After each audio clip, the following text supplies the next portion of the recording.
What's up, Grace Report? Happy Saturday. How's everyone doing? How's your Saturday going? What's up, Lisa Boo, Carol, Tammy, Gunner Girl, Joanne, Bernadette is in the house, Wendy, I need to fish, Chris Barber. How's everyone doing? While we wait for people to trickle in, how's your Saturday going?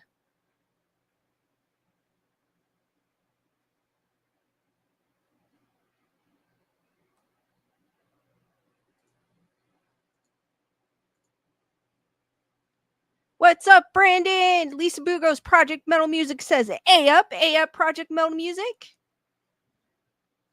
And is everyone staying cool? It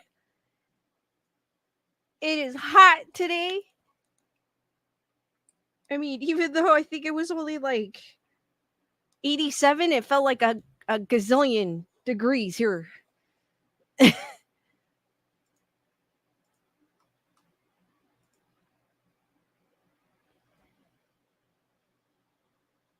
Did anybody watch anything interesting this weekend? I finally got a chance to see what was the name of that film? Abigail. If you guys aren't familiar, it's a vampire film. Wasn't super into it by the trailer, but I still wanted to see it. Emily goes left nerd report. Sorry, Lewis. Thank you, Emily. I appreciate that.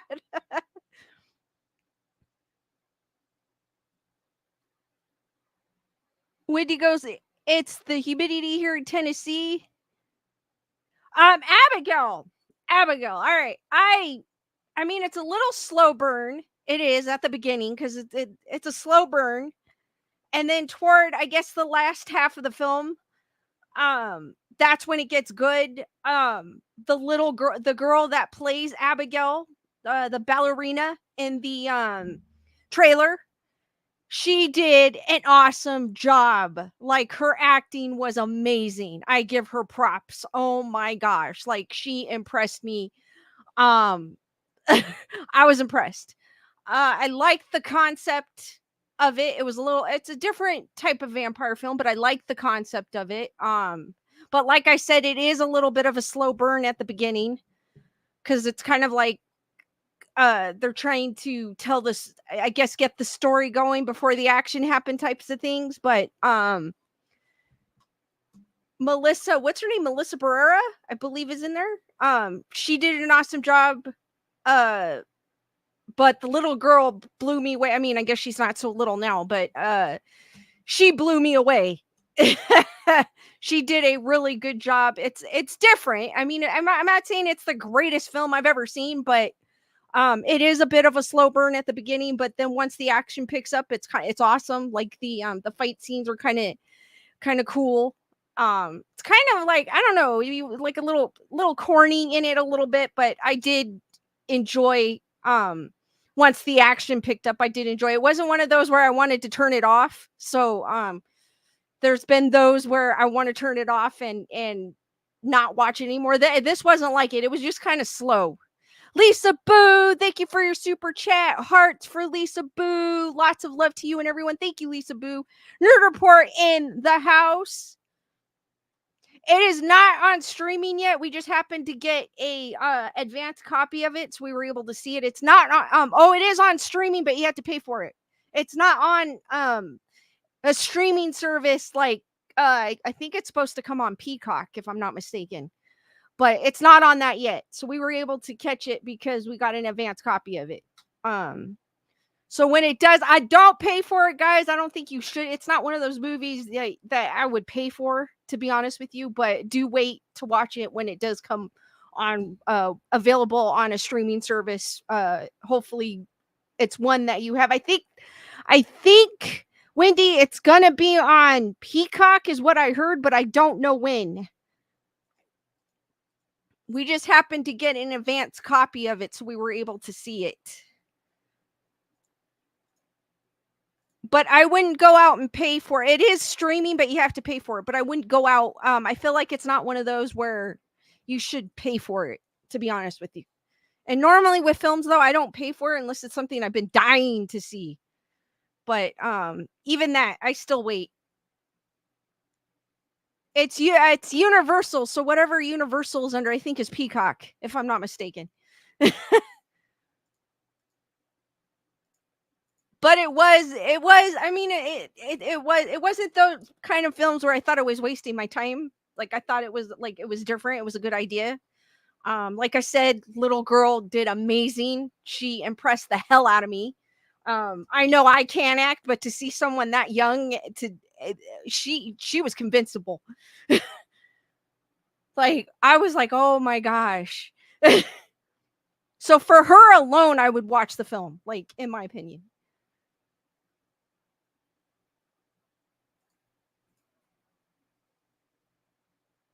But I would not, like, I even wouldn't have paid for it. Like, I usually wait for films to come out on one of the streaming services that I have. Like, I'm still waiting for, um, Honey Pooh, Blood and Honey, Electric Boogaloo Part 2. They're guessing it's gonna be, in October on Peacock, so I'm probably gonna have to wait for that one. Lisa Boo, it is not a trilogy, it's actually just a standalone film. It's a by itselfer, as far as I know.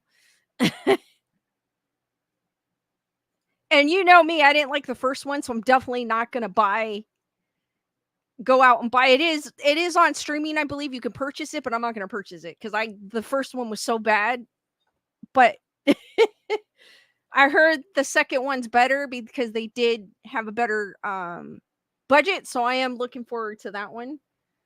Also looking forward to A Quiet Place. Um and Maxine, I didn't realize Maxine was already out in theaters. Maxine came out this weekend already. So I'm looking forward to that. I loved Pearl. Pearl, it's the ending of a trilogy. First one being X, the second one Pearl. Loved Pearl. So looking forward to Maxine. Deets, Wendy goes Deets on Pooh. I think Wendy Pooh, Blood and Honey, the very first one, is on, I think it's on Peacock still. It should still be there.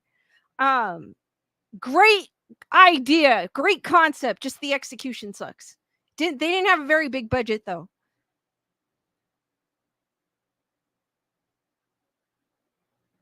Emily Parkinson, so is Catherine Newton, who played Sammy, is in it. Liked her in Supernatural, so gotta watch it. But like I said, just wait for them to come on, like a streaming service that you have instead of outright buying it. Unless you're a fan of the movie, then go ahead and buy it. But Lisa Boo goes, okay, that's the one I was thinking of as a trilogy. Maxine. But I didn't realize because I was looking, I was like, oh, it's out already. I didn't realize. I knew it was coming out in July, but I didn't know it was out already. So Maxine is in theaters. So if you're looking for something to watch and liked X and Pearl, check out Maxine. If you haven't seen X, I think X and Pearl, I think it's on HBO Max, if I'm not mistaken. I think it was at one point. Matthew, what's up? We're just waiting for people to trickle in, guys, and then we'll get into the spooky wookie. Well, this today's show is going to be more of mythology.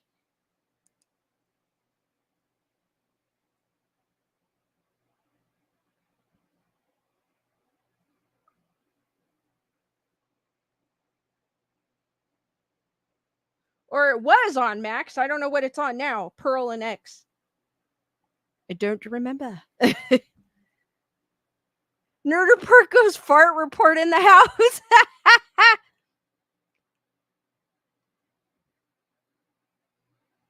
Heather, whatever, what is up? How's it going?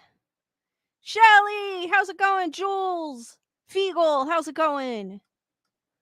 We'll wait a few more minutes for people to trickle in before I get into the spooky wookie. I do have this article I want to share. If you guys have been to the Haunted Museum, you know that is on my bucket list. This is from TMZ. Zach Bagans, he buys the OG demon prop from Conjuring 2, which he is going to add to the room with the devil's rocking chair is in it. If you guys have been there, it is on my bucket list. I hope one day I could go, maybe for my birthday one of these years. So here's Zach. He's standing next to the demon costume from Conjuring 2. He had mentioned that this was, if you guys are familiar, he does have a documentary called Demon House. He says this is what the demon looked like that he had dreamt about. I have a question for Zach if he's listening, which I doubt he is, but I always had a question for Zach about Demon House. And it was because it starts off with him having a dream and he sees this demon. My thing did he see this demon before he purchased that house, or did he see it after he purchased this house? So that's my question. I always wanted to know, because if he saw the demon before in a dream before he purchased the house, I feel like the demon knows who he is and was calling for him.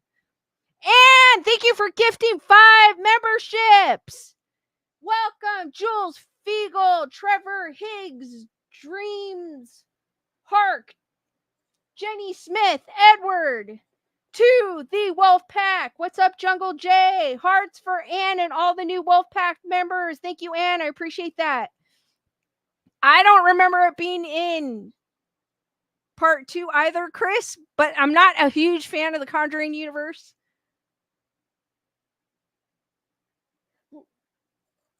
Lise, what is up? Hopefully, it could also be Lisa too as well. Different spelling. Hi, Grayson Report, new subscriber. I followed Nerd Report over. Welcome. Hopefully I didn't butcher your name. Matthew goes saw the costume and pretended to dream about it. It could be. So Zach Bagans is conjuring up a frightening movie prop to add to his haunted museum, a demon from the Conjuring 2 horror film. The Ghost Adventure star tells TMZ, if I had the money, dude, I'd be buying this crap too. Not that it's crap. It's pretty cool, actually. The Ghost Adventure star tells TMZ, heck, I would put this in my studio. What? TMZ, he just got his hands on the original demon prop used in filming for the sequel designed by TC2 director James Wan and special makeup effects designer Justin Riley. Zach says Wan considered this animatronic suit the best demon he's ever used. So this is a picture of the demon suit all that looks like it's been like with makeup and stuff on it. It looks more human here in this picture. How it looked in the movie, I don't remember this in the movie. Heather whatever, thank you for that super chat. Hearts for Heather whatever as well. Horror fans might not recognize this demon though. That's because Zach says Juan decided to shift gears after filming several scenes with the horn demon, pivoting in post-production and replacing the horn demon with Valak, the demon nun. So he never used this demon. That might be why we don't recognize it. Juan never decided to use it. He should have used it. Look at how creepy this thing is. I would have gone for this than the nun. He decided to go for the nun. This nun, which I mean, I guess maybe at that time he knew he was going to make this movie as well, so he went for this nun instead of what's on the screen. No, it was not in the movie. He did use it, but in post-production he decided to not use it, which I think this would be better. I don't know about you guys. That would be better.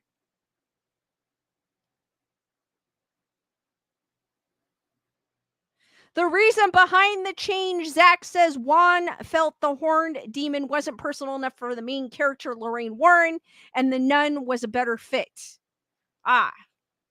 Now, Zach says he's putting the demon to incredible use, putting it on display at the Haunted Museum in Las Vegas in his Devil's Rocking Chair exhibit, which inspired The Conjuring 3. And get this, Zach says the movie prop looks exactly like the horned demon that appeared in his dream a week. Oh, thank you. This just answered it. In his dream, a week before he bought the famed Demon House in Gary, Indiana, the focus of his 2018 documentary film. Zach's made some big purchases over the years, but he got this museum edition for $6,000, buying the Horned Demon from the Horror Creator collectible shop. Holy crap, if I had that much money, I'd buy it too, because that thing looks badass. I'm sorry, and Mr. Juan, you should have used that thing. Who cares if it had a relationship with Lorraine Warren? That thing is scary looking. So, guys, what do you think of this? Do you agree with me? Do you think James Wan should have used it in the movie instead of the nun?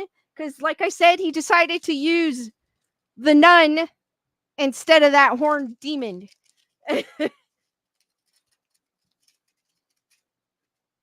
Bernadette, in the words of Julia Roberts, huge mistake, huge. Number one, Emily, do you know who Zach is? I don't know who he is, so I can't say he's an arrogant bully. I don't know who he is. I never met him personally, so I cannot say he's an arrogant bully. If I met him and he was a dick to me, then yeah, that's a different story. I've never met him, so I cannot say he's an arrogant bully, and I'm not going to say something about someone I don't know, and I don't base it on what other people say. Because people like to freaking lie too. Not to say that's your choice, Emily, nothing wrong with it, but I don't believe what other people say unless I witness it myself. I never met the dude. I don't know who the fuck he is. So that pardon my French, but that's the truth. I don't know who the fuck he is. I'm not gonna base it on someone that says shit about him, honestly. And yes, I'm a fan. Of course, I'm gonna say that. But if he did that to me and he was a dick, then that's another story. Then I would freaking be saying, yeah, he's a dick. Tyranna, thank you for being a member of the Wolf Pack for 12 months. I'm still in the hospital. Sorry, I haven't been on. Tyranna, I hope you're doing okay. Hearts for Tyranna and for a speedy recovery. I hope it's not too serious, Tyranna, but thank you for dropping by. Well, I'm just saying, because I don't know who he is, and I don't say that just by basing it on what other people say. I've met celebrities and I've met some dicks. I am not gonna lie. So yeah, but how do you know it's the truth? Do you know Nick personally? You don't. Were you there?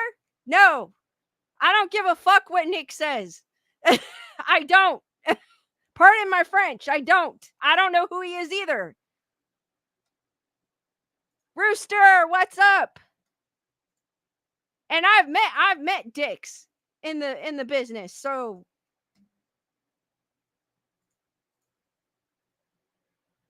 Matthew, I agree. Also depends on their day and mood, dude. They got to deal with people badgering them all day long. I don't blame them.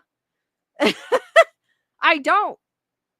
I agree with you, Matthew. But I don't know who they are. So I can't say, I'm not going to base it because someone posted a video talking shit about someone. I could do the same thing. Are you going to believe me? I could do the exact same thing about someone. Doesn't necessarily mean I'm telling the truth. Some people just want attention out there. It's true.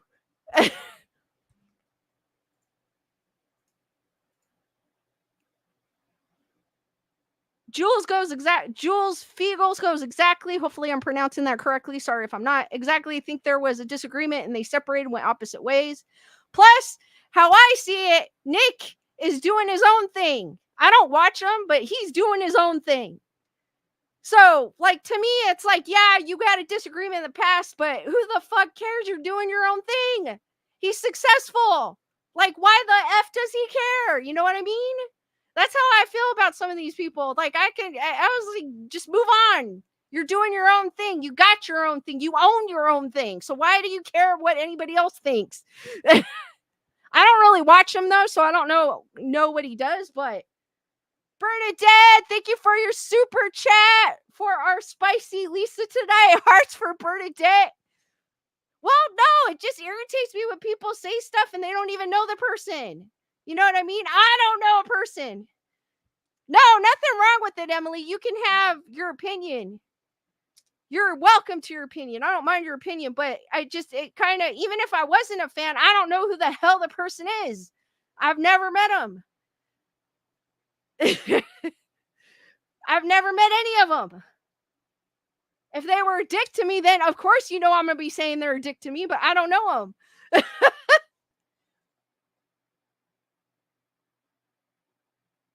Yeah, see, Nick does his own thing. So my thing is, like, if I'm doing my own thing and I have disagreement with someone and I'm successful at my own thing, why am I going to bring up the past? Who the hell cares? Like, I moved on.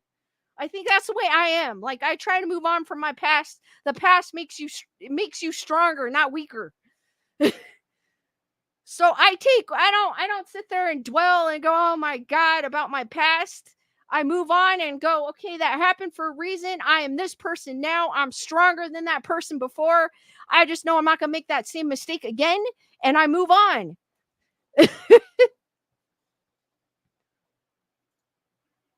And if you're successful, who the hell cares? And I know he's successful. I don't watch him, but I know he does well he's been on other network television, and I know he has his own YouTube channel. He goes with his wife too. They pop up on my feed, even though I don't follow him. So I kind of, but that's how I feel about when you don't really know someone, you can't really make that judgment about them.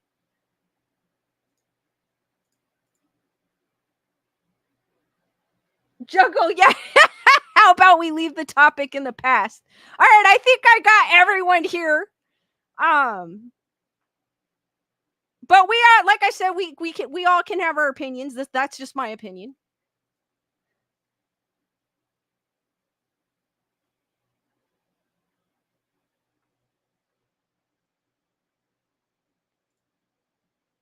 So I found this cool article.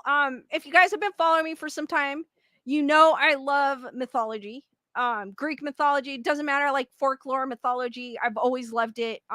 Grew up always was always drawn to it.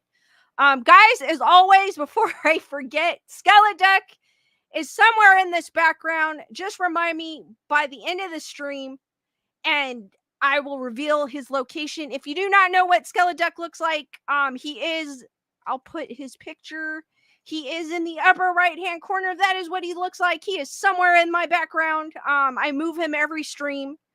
So just remind me at the end of my stream, because I will forget, and I have.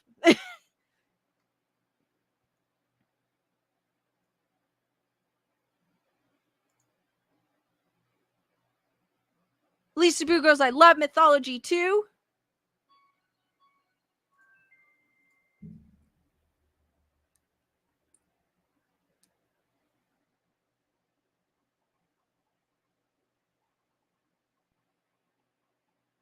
Give me a second, guys. Emily, thank you for your super chat. Hearts for Emily. Thank you, Emily.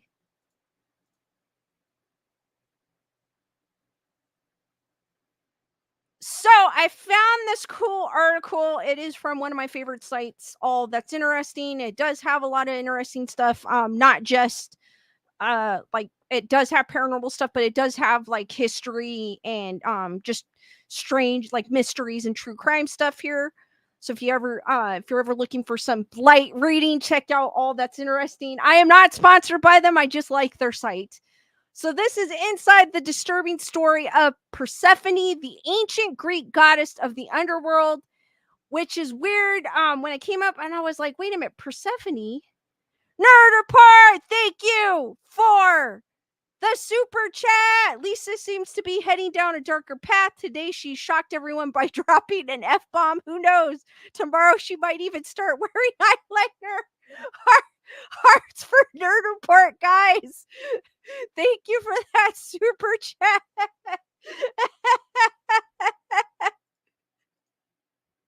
I do. Wait, hold on. I do. I do curse like I may not look like it, but I do curse like a sailor. Especially when I'm passionate about something. So the funny thing about Persephone, I always thought that I don't know if you guys have heard or if you guys are familiar with Greek goddesses, but there's a Greek goddess called Hecate, and I always thought she was the goddess of the underworld for the longest time. Matthew goes, so Lisa has to borrow Lewis's eyeliner. So when I saw Persephone, I go, wait a minute, wasn't Hecate the goddess of the underworld? But I guess she is, because I looked her up. Hecate is a Greek goddess of magic, witchcraft, and the night in ancient mythology. So she is also Greek, because I thought maybe, oh, wait a minute, maybe she's not Greek. She's a different goddess.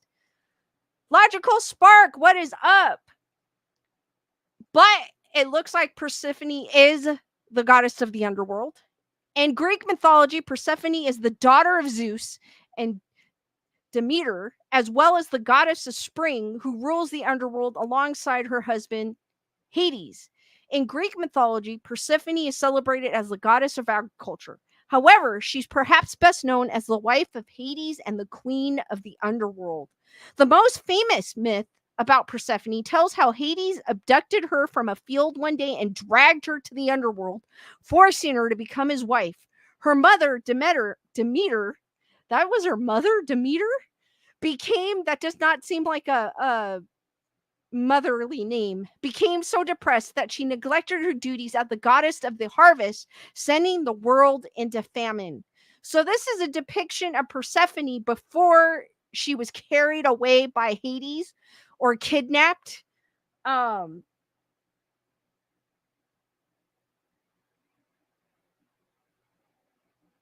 Oh, Logical Spark, I hope everything's okay.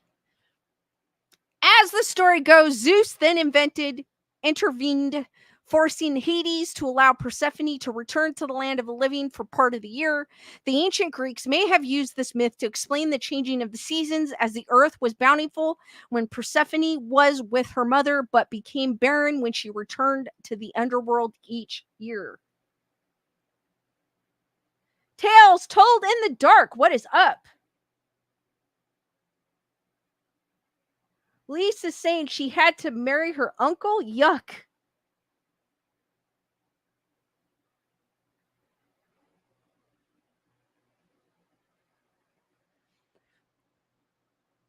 Persephone also had a life outside of Hades, though other stories about the goddess tells of her empathy, jealousy, and lust.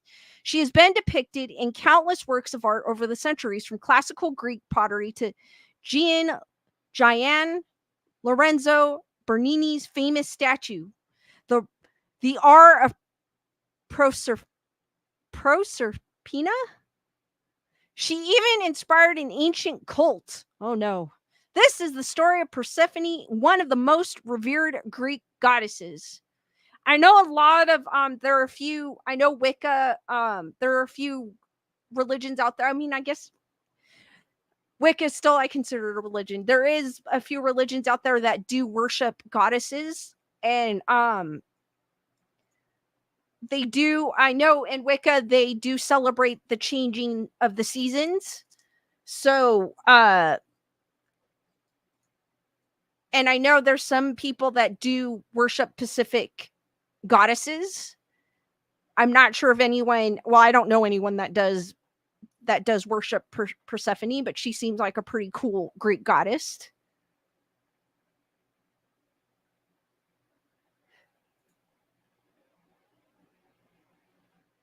Brandon goes, does that ghost face by Skeletic look very questionable? No, it's Sam, Brandon. Sam from Trick or Treat.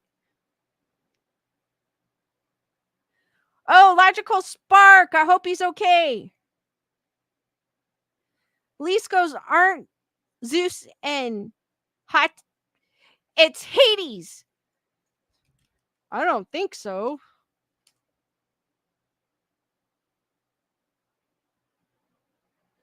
Oh yeah, he was. Hades in Greece, in ancient Greek religion, god of the underworld, Hades was son of the Titans Kronos and Rhea and brother of the deities Zeus, Poseidon, Demeter, or Demeter, Hera, and Hestia. So yes, you are correct. That is kind of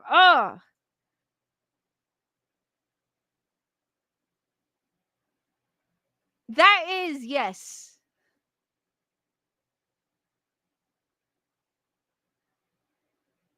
But then Persephone's mother's Demeter and her father Zeus,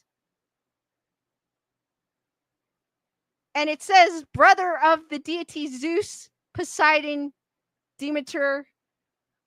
I don't want to know.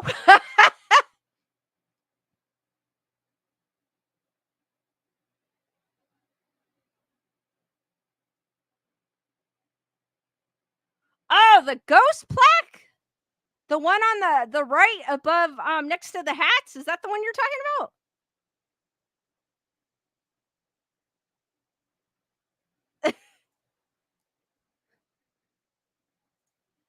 The origin stories of the Greek goddess Persephone. In the Greek worldview, every aspect of existence was the work of gods, and each deity had their place in a vast family tree. Persephone was the daughter of Zeus and his sister. Zeus and his sister. Okay, what is going on here with the gods and goddesses?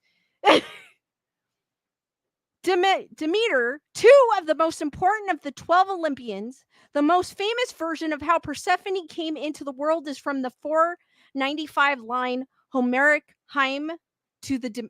I always want to say Demeter. When Zeus had just become the king of the cosmos, his mother, the Titaness Rhea, forbade him from marrying in an attempt to control his Olympian lust. In response, Zeus threatened to her. Rhea transformed into a snake to escape him, but he did the same and caught her. After violating what is this? After violating his mother, Zeus went on a sexual spree. Zeus, how dare you? What am I reading? My eyes. No, actually, I should say my eyes and my ears.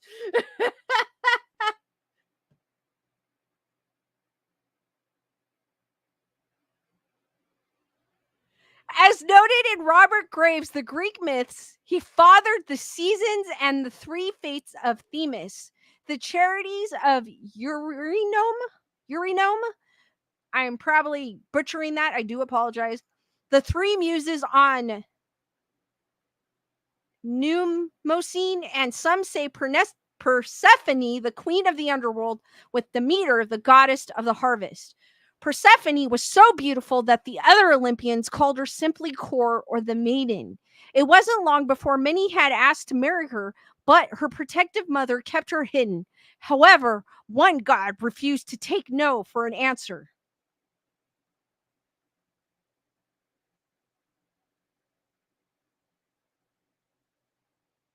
Jungle J goes, the Nike company is named after the Greek goddess of victory. Oh, wow. I did not know.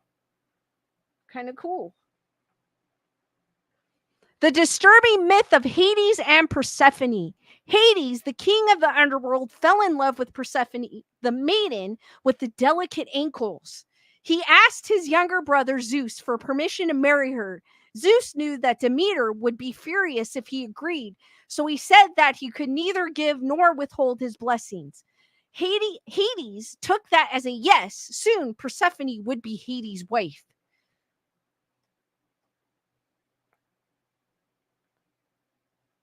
One day, while she was out picking flowers with friends, Persephone got lost when she wandered off to chase butterflies. She suddenly heard a roaring sound from beneath her feet. The Homeric hymn of to Demeter reads, and the earth, full of roads leading every which way, opened up under her. It happened on the plain of Nyssa. There it was, That the Lord who receives many guests made his lunge. He was riding on a chariot drawn by immortal horses, the son of Kronos, the one known by many names. He seized her against her will, put her on his golden chariot, and drove away as she wept. I can imagine what that looked like. That probably would have been cool. Chariot drawn by immortal horses. Wow, that would have been cool.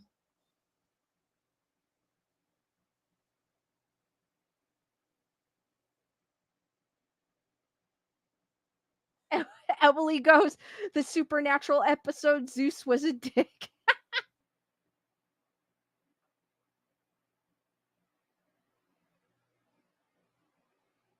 Lisa's saying, although the gods were brutal, they are still very fascinating. They are. They are. Matthew goes, yes, the god realm had all sorts of inbreeding. They did, but apparently the inbreeding didn't affect them like it does with us, obviously. Delay Lex, what is up? Maybe because they were gods and goddesses, that doesn't affect them. I don't know. But that just seems kind of strange to us. Demeter, racked with grief, had no idea where her daughter had gone. She searched every corner of the earth for days on end for her missing child. While she grieved, the crops and plants began to wither as the goddess neglected her duties, and famine spread across the globe. Demeter was about to give up in despair when Helios, the sun god, mentioned that he knew what had happened to Persephone. Zeus, hoping to save humanity, sent his messenger Hermes to the underworld so that he may persuade Hades with gentle words to allow holy Persephone to leave the misty realms of darkness and be brought up to the light. Hades couldn't disobey his brother, but before he let Persephone leave, he invited her to share some pomegranate seeds with him. By eating them, she was bound to return to the underworld for part of each year. I knew that there was a pomegranate. The pomegranate had something to do with Persephone, but I didn't know in what way, so now I do. Demeter was so overjoyed to have her daughter back that she overlooked Hades' trickery. Persephone would come home for part of the year, her old happy self, but she would also return to her husband to reign over the underworld, where she mothered gods and goddesses of her own. B.S. Stone, what is up? Lise goes, that's why they're called gods. Exactly.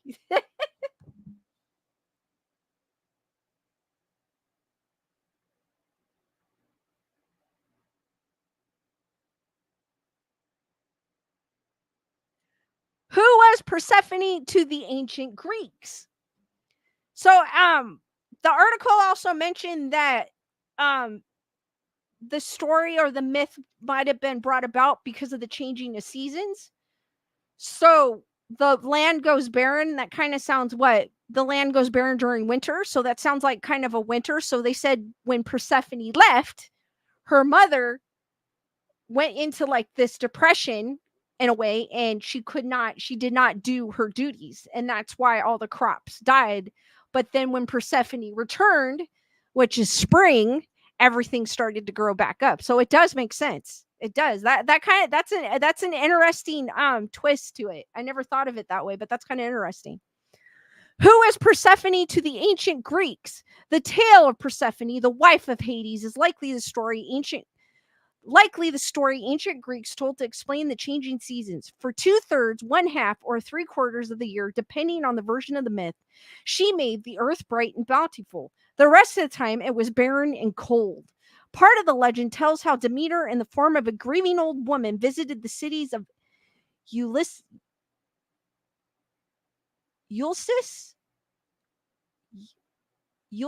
where she was hosted by the king and queen Celius and Metanira. To repay them, Demeter granted their son Demophon. I am like butchering these, for sure. Eternal youth, burning his mortality away over a fire.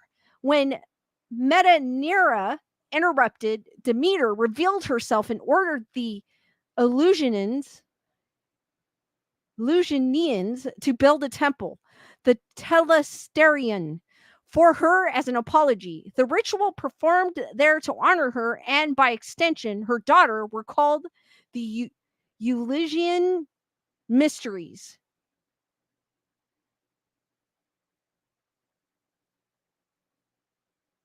So this underneath this picture goes the Eleusinians mysteries were not only the most prominent rituals associated with Persephone and her mother, but some of the most famous in the ancient Greek world. However, they got their start. The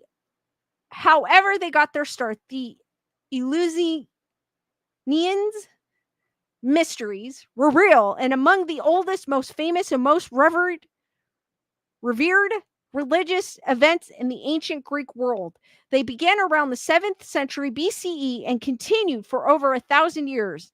Every year, 1,000 of the initiates into the mysteries would gather in the city of Ulysses or Ulysses, northwest of Athens, during the final summer month of Bourdromion, between September and October, according to an entry in Oxford Research Encyclopedias.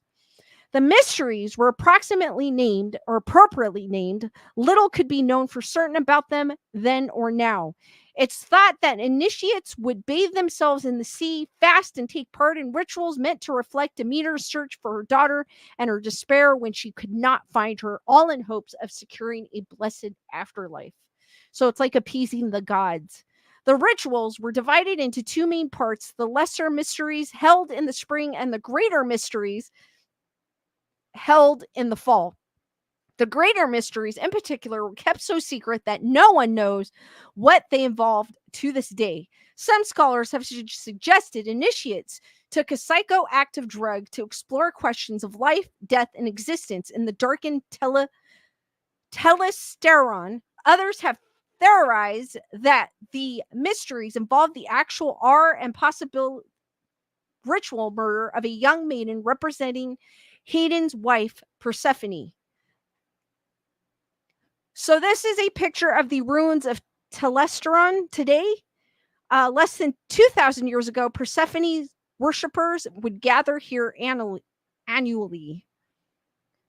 That would be kind of a cool place to visit, actually. The mysteries were immensely popular and attracted participants from all over the Mediterranean world. They were celebrated until the late 4th century CE, when they were suppressed by the Christian Roman Emperor Theodosius I. However, despite the end of the Eleusinian mysteries, Persephone remains a famous figure in Greek mythology today.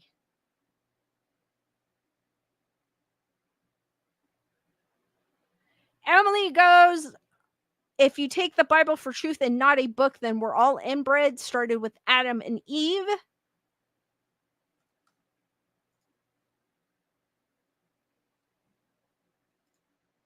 So the millennia spanning legacy of Persephone. The myth of Hades' wife, Persephone, continues to grip the human. Persephone is a beautiful name, but I don't know if I would want to be named Persephone, but it is a beautiful name. Continues to grip the human imagination through its themes of motherhood, female solidarity, loss, and reunion, which has appealed to many people across cultures and time. Psychological and symbolic interpretations view Persephone as an archetype of transformation, representing the cycle of life, death, and rebirth. Her descent into the underworld and subsequent return are seen as metaphors for personal growth and the journey into the unconsciousness. Moreover, it's an immensely popular tale, and it's been a common topic and source of inspiration in art and literature for centuries. Persephone's story was told in a 1934 episode of Walt Disney's highly successful classic, Silly Symphony, a character sharing her name and background played by Monica Bellucci, featured in the Matrix franchise. The Matrix franchise? This myth, like many others handed down by the Greeks, has inspired countless works of arts in other fields, from Percy Jackson and the Olympians to English artist J.W. Waterhouse's instantly recognizable painting of Persephone. Even today, the mystery and terror of the beloved myth continues to captivate minds and Observe the story of Persephone across centuries. Guys, what did you think of the story of Persephone? The one thing that shocked me was Zeus. What Zeus did, and I'm not going to repeat what Zeus did. That was shocking, and the fact that they're all related. That is weird.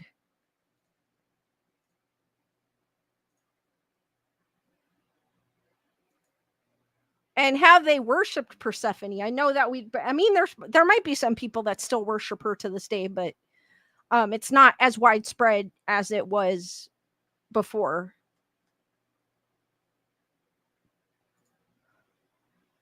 Lisa Bugo's always fascinating. It is.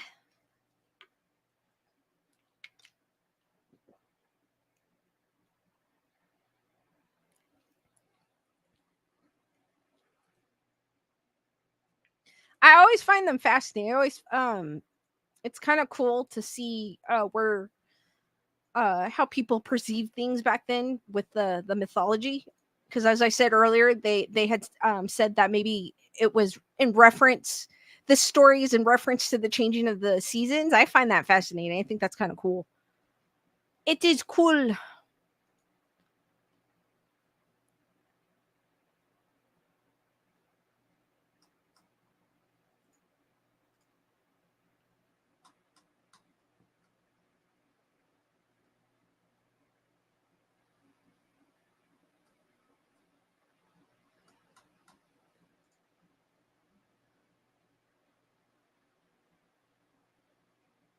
All right, so I found this cool article, another cool article.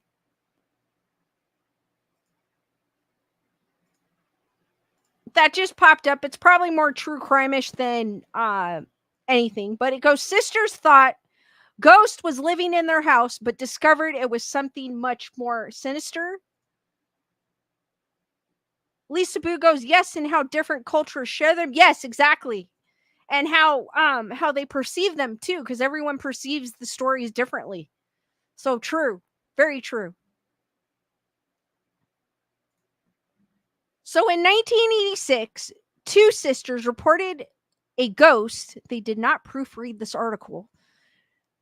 Living in their home, but the truth was far scarier. Haunted houses are a popular trope in horror movies for a reason. The idea of having some sort of paranormal demon as a roommate is terrifying.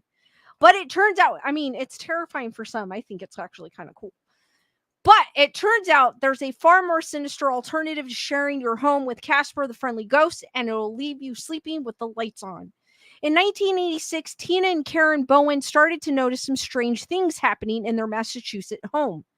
Items were rearranged, milk was mysteriously consumed, and they found creepy messages written on the walls in ketchup. The sisters were convinced that their house was haunted, but when they told their father Frank, he dismissed the weird goings on as pranks they were playing on each other. Then, one day in December of that year, the family arrived home to find that someone had used their toilet. After Frank searched the home, he discovered Tina's 16-year-old schoolmate Daniel LaPlante hiding in a wardrobe. Tina and Daniel had previously been on a date, but after she called him into things, he became obsessed with her and gained access to the Bowen home. How scary. So this is a picture of Daniel LaPlante or LaPlante. That is scary. Joe Turner, who wrote a book about LaPlante titled The Boy in the Walls, told the Daily Star when Danny first started living in their home, he was basically using it as a hiding place to watch Tina. That is creepy. But over time, he began to relish the fact he could terrify his family. His action got more bizarre as time went on, and at one point, they discovered a bathtub full of urine and a trail of pennies scattered over the floor. That is disgusting. That is definitely not a ghost. When LaPlante was finally found almost a year after he started tormenting the family, his face was painted. He was wearing a Native American style jacket and ninja mask, and he was holding a hatchet. LaPlante locked the family in a bedroom, but Tina was able to escape through a window and contacted the police. By the time they arrived, the intruder was nowhere to be found, but he was later discovered hiding in a wall cavity in the cellar and was arrested. But that was not the end of his crime. While awaiting trial, LaPlante carried out a burglary spree, including the home of the Gustafson family on November 16th, 1987. 2 weeks later, he returned armed with a pew pew. ATI reports that he didn't expect to see anyone in the home, but when he encountered 33-year-old Priscilla Gustafson, he and shot her twice in the head. He also drowned her 2 children. What? This guy was nasty. William and Abigail. In October 1988, LaPlante was convicted of the murders of the Gustafson family and given three life sentences. He appealed for a reduced sentence back in 2017, but had his appeal denied on the basis that the judge didn't think he was remorseful for his horrendous crime. So whoa, that's scary.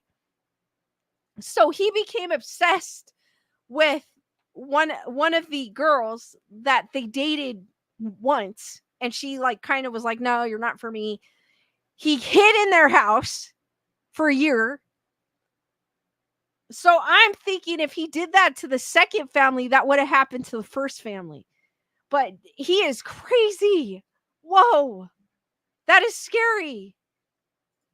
Just imagine, like, how did he get into their house without them knowing it? Like, that's the scary thing. And he was 16, 17. That's crazy. That's scary to think that there are people out there like that. Like, what is going through his head? I always wonder, like, what are going through these people's heads when they do something like that? Like, I could never imagine doing anything like that.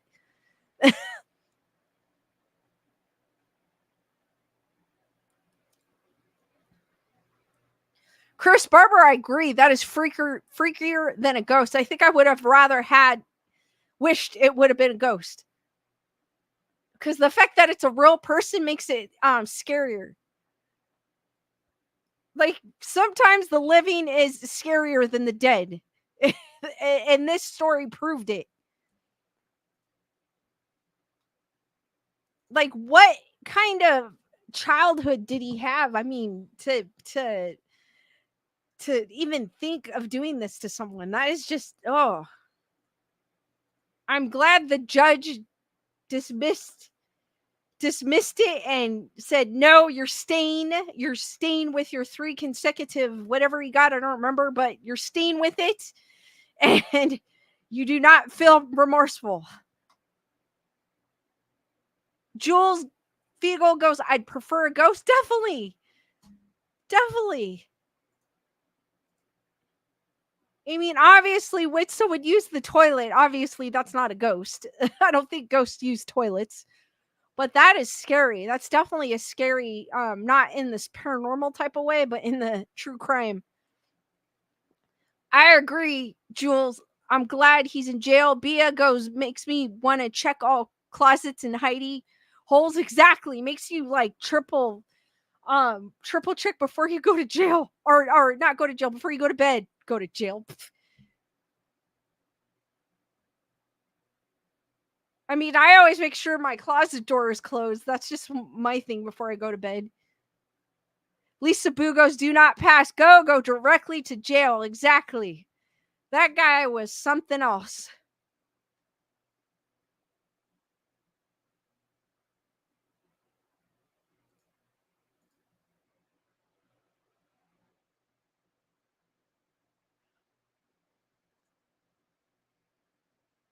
All right, guys, I got one more article and then I'll open it up for questions and answers. This one's a fairly old article, about almost a year old, be a year old in October. So mom living in a haunted house reaches out to previous owners and gets eerie response report. A New Mexico woman says she lives in a haunted house but loves her shadowy roommate. A woman living in a haunted 1920s New Mexico home says her cat and son sees a haunting presence. Renee Valdez says her son told her about a man that I see in my room with an old hat that peeks in from the bathroom, she told Inside Edition. Valdez reportedly spoke to the previous owners on Facebook who said, oh, I've been expecting you. She's like, my son sees a man with a hat, and her son described what our son sees. So that was weird and scared the sea out of me, Valdez told Inside Edition. Valdez describes a list of unusual noises and unexplained stuff that she and her girlfriend hear daily.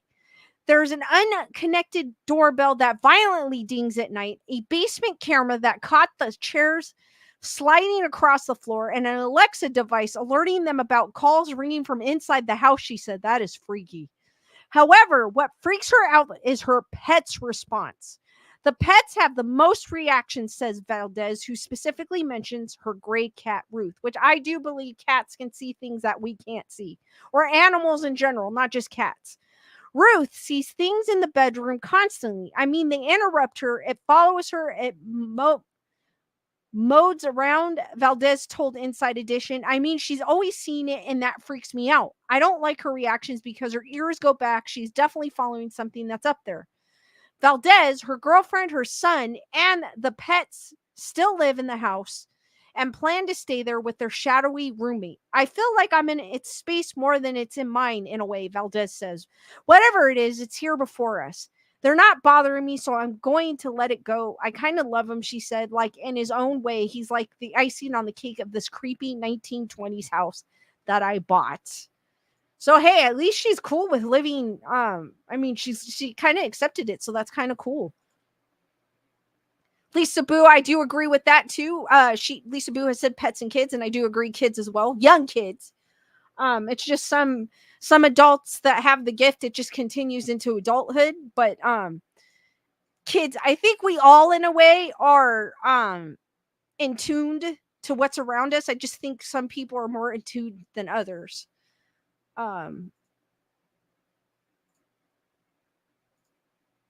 So guys, I am going to open it up for questions. If you guys have any questions, could be paranormal related. I cannot wait. I know I've been mentioning this, but next weekend we will be at Mad Monster in Arizona.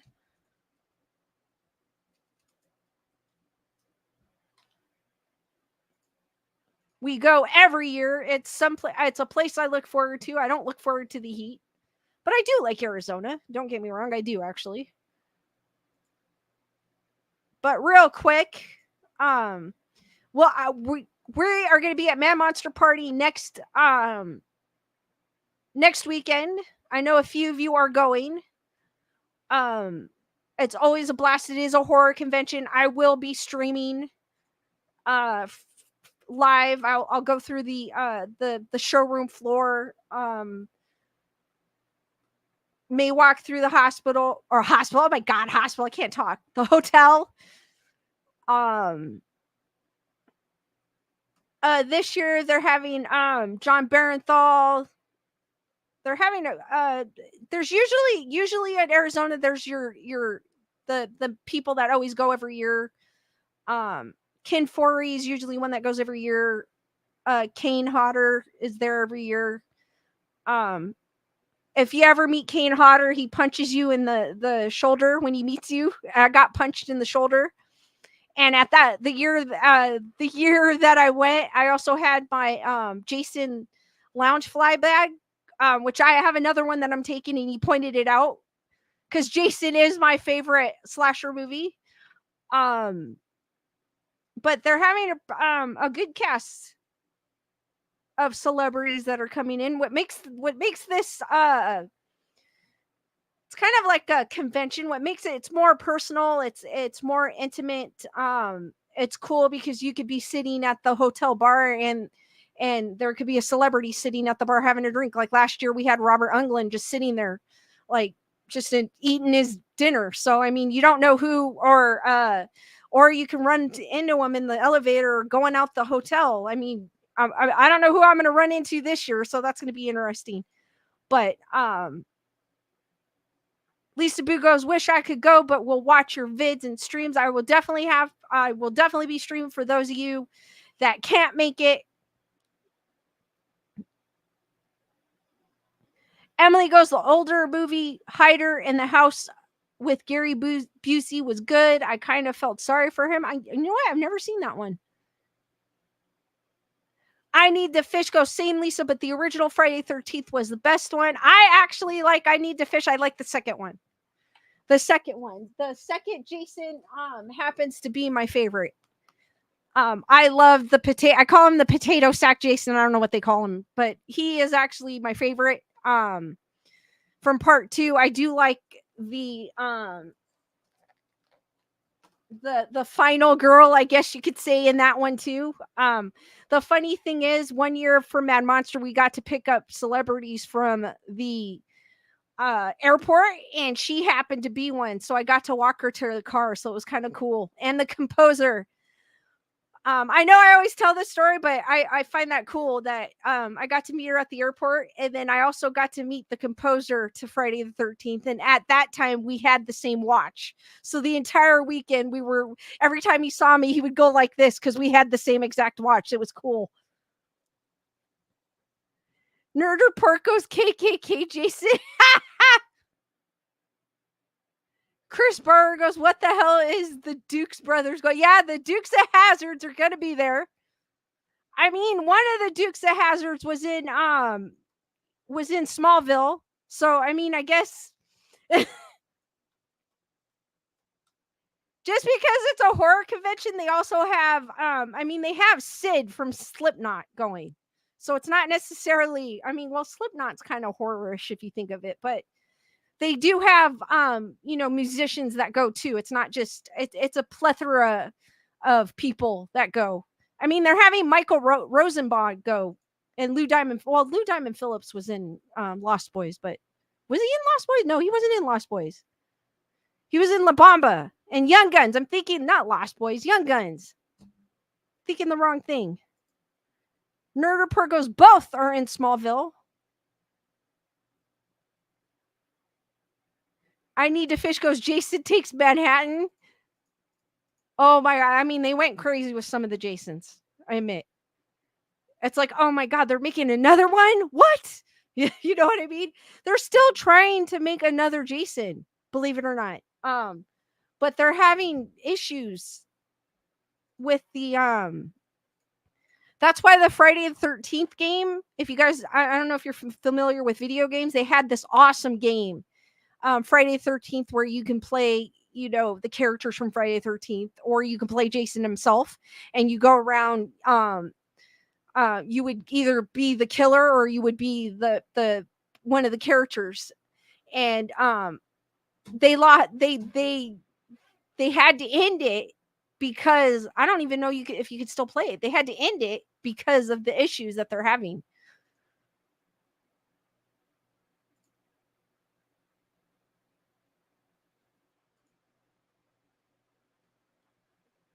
I think I got confused because Jason Patrick from the Lost Boys are going to be there.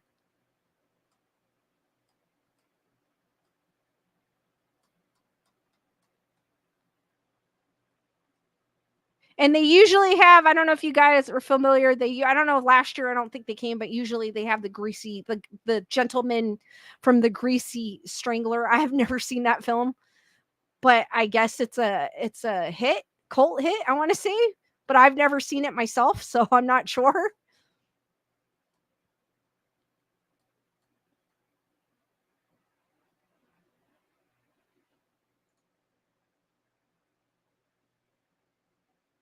I Need to Fish goes, it was a good game until it wasn't. Yes, it was. True.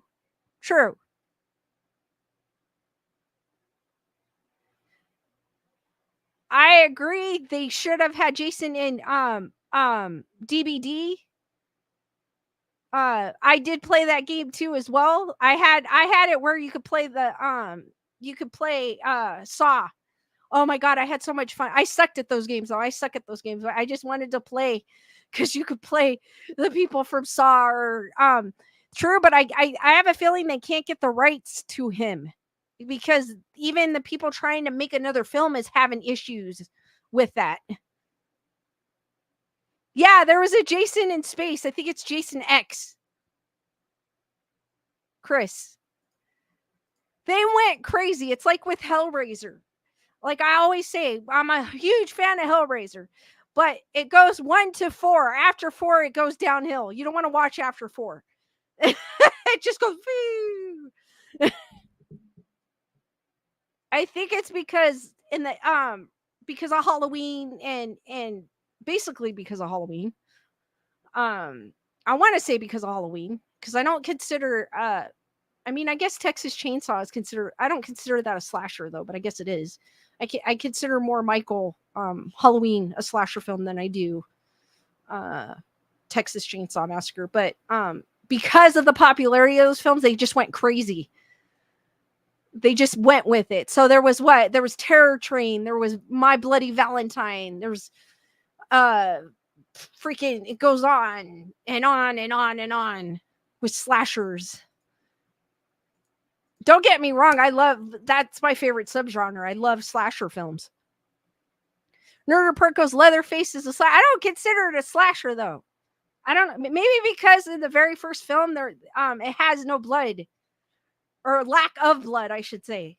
There's blood on the actors, but not when he, not like you see now where it's coming out of the body. And Chris Barber goes after 2, I was done with Hellraiser. 3 is actually my favorite one. It kind of gives you a backstory of how Pinhead came about. So I kind of like that one. There is a favorite scene of mine in that one. But Nerd Report goes, there's no blood in Halloween, 1978 Halloween as well. And that also 1978 Halloween also put Jamie Lee Curtis on the map because that's when she started appearing in all these other slasher films after that too.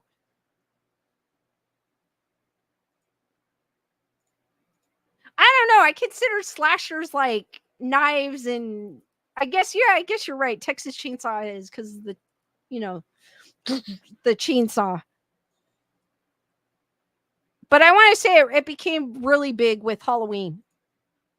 And then in the 80s, then it started going crazy, like with Friday the 13th, and it had My Bloody Valentine, Prom Night. There's another one, Terror Train or something like that. I don't know if that's the exact name. Then they go with the remake. So there was a remake of My Bloody Valentine, which was not bad. I enjoyed it. And now they're still trying to remake other movies. I'm like, dude, just come up with original stuff. You don't need to bring the remakes or the remakes of the remakes or the originals to this generation. Like The Fog. Lise goes, I love the Hellraiser movies where the twins get twisted together. That one I think is 4. Emily goes, Halloween is my favorite. Antone is going, I'm looking forward to see Long Legs next week. That is, I did talk about it. I think I talked about it about 2 weeks ago. That is, it sounds interesting. I do want to see that one too. It stars Nicolas Cage.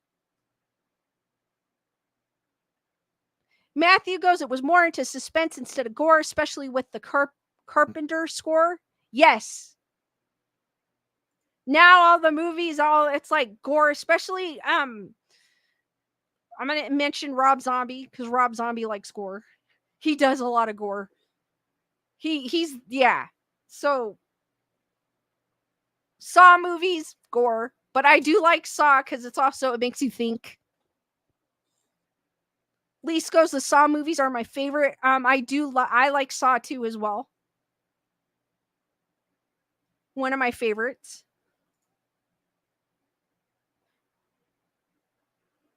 Emily goes, right, nobody has an original thought, just a remake. Exactly. It's like, come out with something different. I get it. They're trying to bring the classics to this generation, but why not share the classics as is to this generation? Because I felt like the movies back then had, they had the practical effects. They did not have like the CGI. They may have had some CGI, but more practical. And that's what I like and prefer. And I felt like the movies back then were I don't know. I like them better. Lise goes, I love how invented all the contraptions are. Yes. And they have a meaning. Like the reason why that person's in that trap is for a reason. So it's not like So that's what makes it interesting.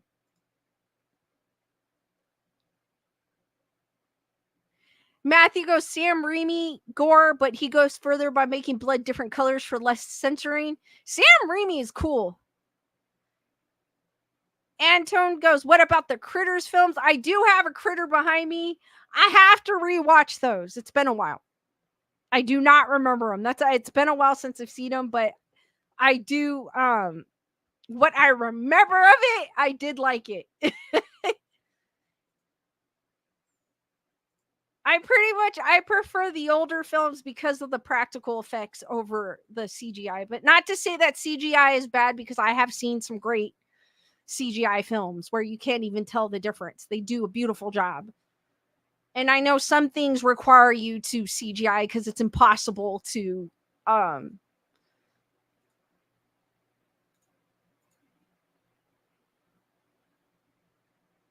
to bring things to life without a computer. Matthew goes, I laughed in Critters 2 with the ball rolling over the guy, leaving a movie skeleton. Lise goes, the black and whites like Creature from the Black Lagoon and the original The Blob are the ultimate movies. I keep seeing Creature from the Black Lagoon in my feed, so they keep talking about that one because of the creature kind of love story. You know what, to be honest with you, I have not seen that film. I need to put that on my list and capture it. The original Blob, I remember the remake of it in the 80s, and it was one of my favorites. I do need to see the original. I believe there was a remake of the Blob, if I'm not mistaken. But I have not seen Creature from the Black Lagoon. I've seen bits and pieces of it, think it's amazing. So I do need to put that on my list and watch it, because the creature was amazing looking.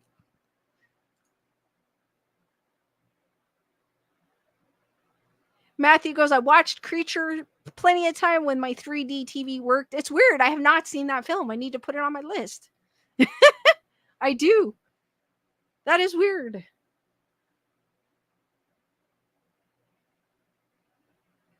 Chris goes, I have always been a fan of old black and white horror and sci-fi.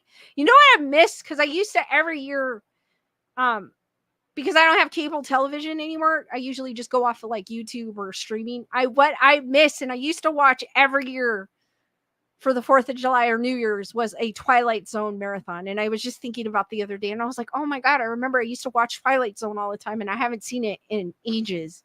So I miss watching the Twilight Zone episodes on 4th of July and New Year's when it would pop up on cable television. Lise goes, watch the original. It's great. Matt Dillon's brother was in the remake. Joanne goes, black and whites are good.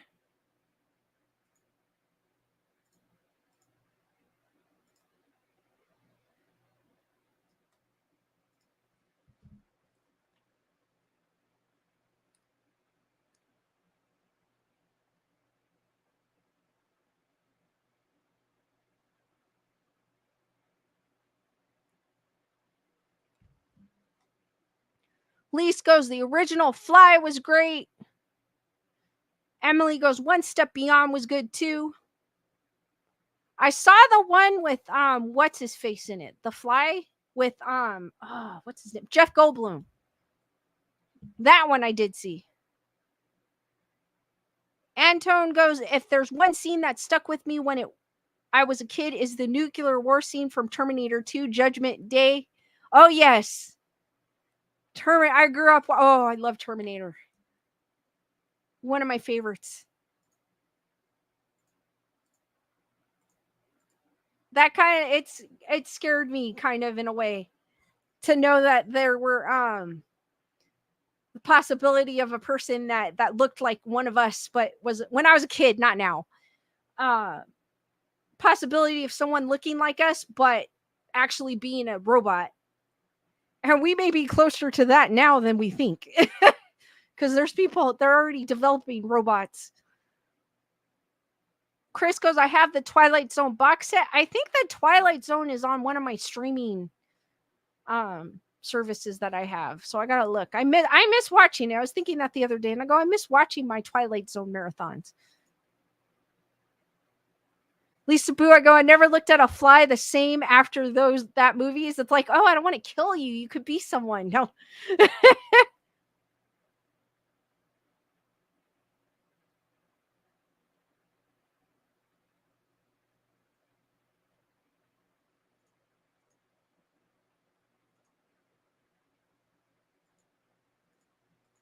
Yes, there's 3D printers too now.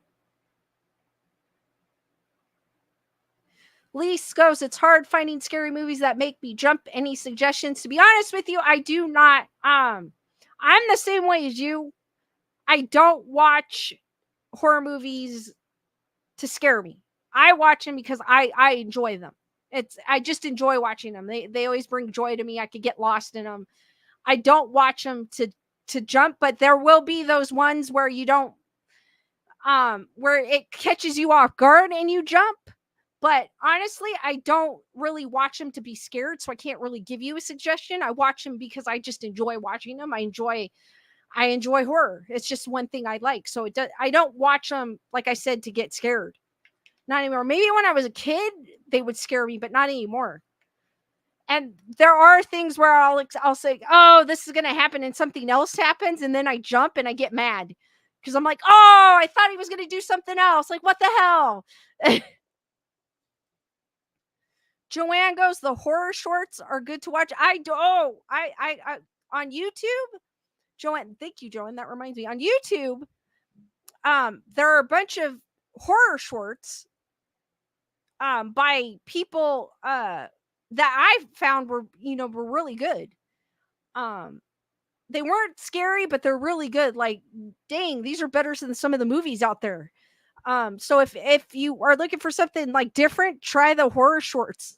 Search horror shorts here on YouTube, and you'll find a bunch of them. I know the movie Smile was based on a horror short. But I did not finish that movie. Believe it or not, I could not finish it. It just was like, it's a great idea. I just could not finish the film. And usually me, I will finish a film no matter how bad it was. And that one I just couldn't. And so then I decided to watch the horror short. And I was like, what the heck? This is way better than the freaking film.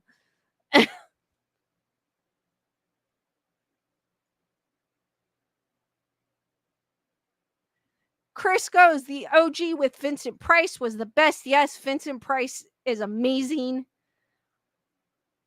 I mean, I didn't get too much of Vincent Price, because by the time, I was old enough to know what TV was, he was kind of, in his I think he might have been passed away at that time already.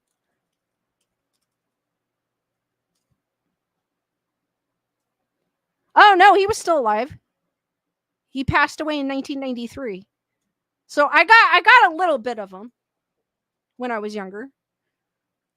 Lisa Boo, I have to rewatch American Werewolf in London because when I was younger, um, it's the same with Evil Dead. When I was younger, I could not fathom horror and comedy, like with a comical side or like a cheat, like like how Evil Dead was. And then later in life, I had watched Evil Dead. I loved it, so I need to rewatch American Werewolf in London because I think I would enjoy it. Because when I was a kid, I did not enjoy it at all. So that's another one I need to rewatch.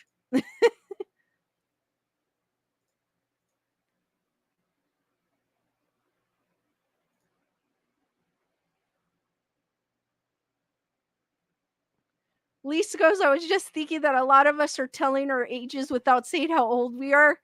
I mean, I think people can kind of figure out.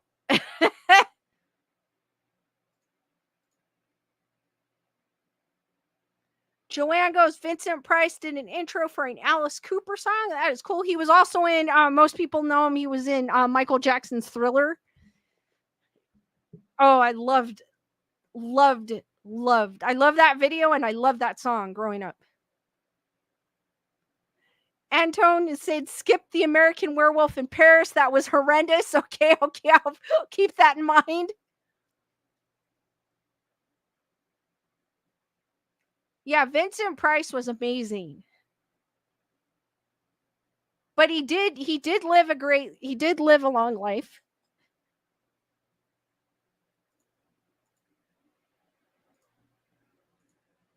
But it's always sad to see someone you grow up with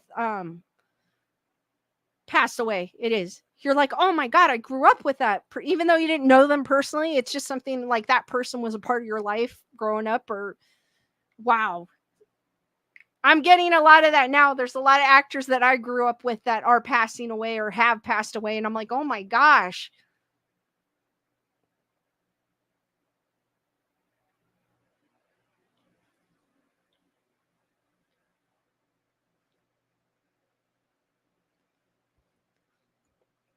All right, guys, any last minute questions before I end this stream? I should just do a stream about movies because I do like talking about horror movies. And musicians. Yes, Joanne. Carol. Oh, yes, the duck. Lisa Booth. Thank you, guys. I told you I'll forget if you don't remind me. Well, Skeleduck, he is right by Sam. He is right there, right where my finger is pointing. Sam is giving him a hug from Trick or Treat. So he's right there.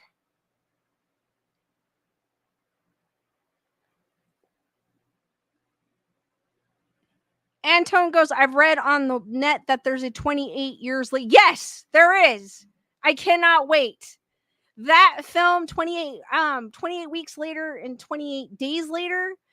I saw the second one first and then I saw the first one cuz it was kind of one of those things where I was searching through Netflix and I saw it and I was like, "Oh, that sounds interesting." That movie before then I wasn't really into zombies. That movie got me into zombies. I cannot wait.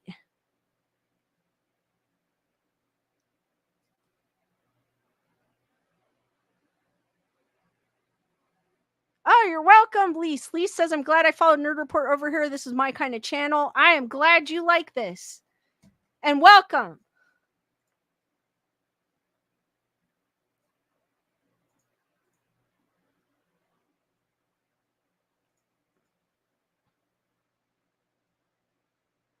Yes, exactly, Matthew. Not to be confused with 28 Weeks with Sandra Bullock. Yes, exactly.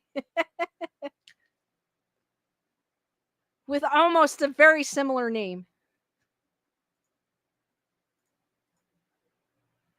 All right, guys, I am going to end the stream here. Thank you for joining me on this edition of Grayson Report. I will see you on the next one, which will be Monday at 7 p.m. Pacific Standard Time.